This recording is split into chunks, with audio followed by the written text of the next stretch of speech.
Dikirimkan surat peringatan sebar data ya dari debt collector internal dari aplikasi pinjaman kredito, teman-teman.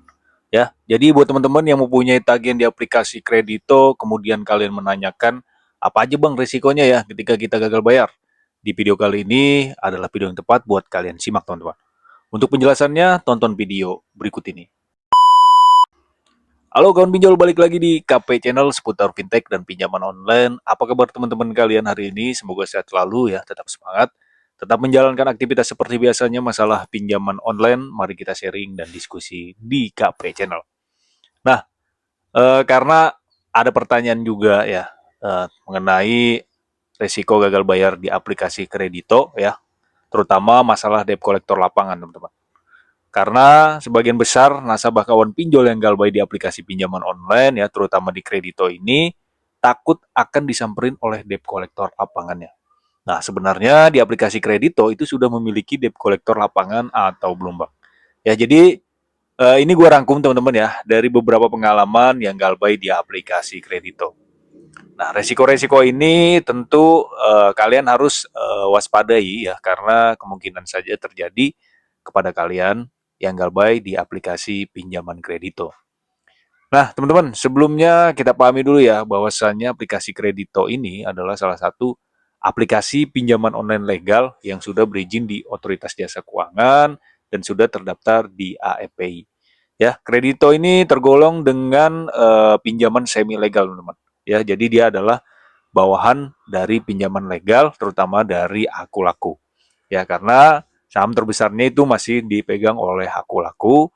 Dan kemudian untuk limit pinjaman di aplikasi Kredito ini bisa mencapai 45 juta rupiah jika kalian mendapatkan limit tertinggi.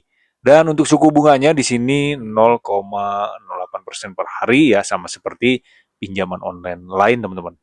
Ya, cukup tinggi ya, sekelas pinjaman online, tapi ya kalian harus tetap waspada dan tetap hati-hati untuk meminjam di aplikasi Kredito ini ya. Kenapa gue bilang hati-hati? Karena sebagian besar juga nasabah itu mengeluhkan akan adanya ancaman dan intimidasi ya, yang katanya mau dibunuh lah, kemudian kata-kata kasar itu sudah pasti, teman-teman ya. Apalagi di aplikasi Kredito ini. Ya, kita lihat di sini beberapa pesan yang dikirimkan dari debt collector internal dari aplikasi Kredito. Ya, ini adalah pihak ketiga yang menghubungi kalian gitu. Jadi teman-teman harus tetap waspada ya, tetap hati-hati dan jangan sampai mental kalian down ya, karena eh, kalau mental kalian down itu bisa berbahaya, teman-teman. Nah, pesan-pesan yang dikirimkan dari debt collector kredito ini kalian abaikan aja ya, jangan ditanggepin, teman-teman. Ya, itu cuma sekilas cuma ancaman aja ya, yang katanya debt collector mau ke rumah atau tidak.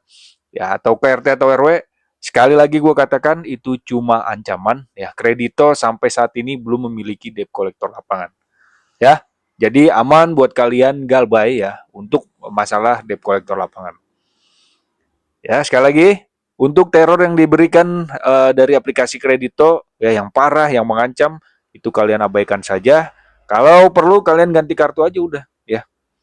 Kalau tidak ingin mendapatkan teror-teror yang diberikan ya, seperti email, spam, bahkan yang 1 tahun ya, galba yang 1 tahun lebih itu masih dihubungi, teman-teman. Ya, masih dihubungi terus-menerus. Bahkan untuk email pun itu hampir setiap hari dihubungi.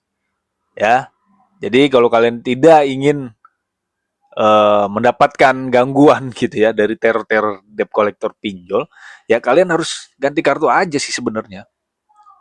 Tapi itu bisa saja keluar kontak darurat sih kalau kalian ganti kartu. Ya nggak apa-apa lah ya, hitung-hitung menguji mental kalian. Nah, untuk selain debt collector lapangan ya, sekali lagi di aplikasi Kredito belum memiliki pihak ketiga lapangan ya, hanya pihak ketiga internal dan hanya menghubungi melalui online saja. Yang belum ada debt collector lapangan sampai saat ini ya, kasus yang didatengin oleh debt collector lapangan. Aman, teman-teman ya. Mau di Jakarta, kemudian di luar Jakarta, Jabodetabek, itu belum ada. Nggak tahu ke depannya ya, tapi untuk sampai saat ini kayaknya masih aman, belum ada debt collector lapangan dari pinjaman kredito. Nah, selanjutnya untuk masalah Slik nih ya, Slik OJK gimana bang? Kalau Slik OJK di aplikasi Kredito kayaknya masih aman juga sih ya. Karena ini dari pengalaman teman kita juga, dia galbay di aplikasi Kredito itu sekitar 7 jutaan ya. Kemudian pas dicek di Score Lab ya atau di aplikasi cek Slik OJK itu tidak ada teman-teman. Yang ada hanya pinjaman dia waktu itu aku laku dan aplikasi Shopee aja ya dari Cbank teman-teman. Jadi aman untuk masalah Slik ya, data kalian tidak masuk ke Slik OJK. Nah, cuma resikonya itu bisa mengancam kalian ya, mengancam sebar data. Terus ada juga pertanyaan, Bang, gimana kalau sebar data gitu ya? Tidak teman-teman. Pinjaman kredito ini adalah pinjaman legal. Kalau legal itu tidak boleh sebar data karena sebar data itu jatuhnya adalah tindak pidana juga ya. Itu ada undang-undangnya ya, kalian boleh searching di Google atau cari-cari informasi mengenai hukuman para pemberi dana ketika menyebar data. Karena kan sebar data itu kan data sifatnya privasi, teman-teman. Ya. Jadi itu adalah beberapa resiko jika teman-teman mengalami kendala telat bayar di aplikasi pinjaman kredito. Ya, semoga bermanfaat. Sampai jumpa di video selanjutnya.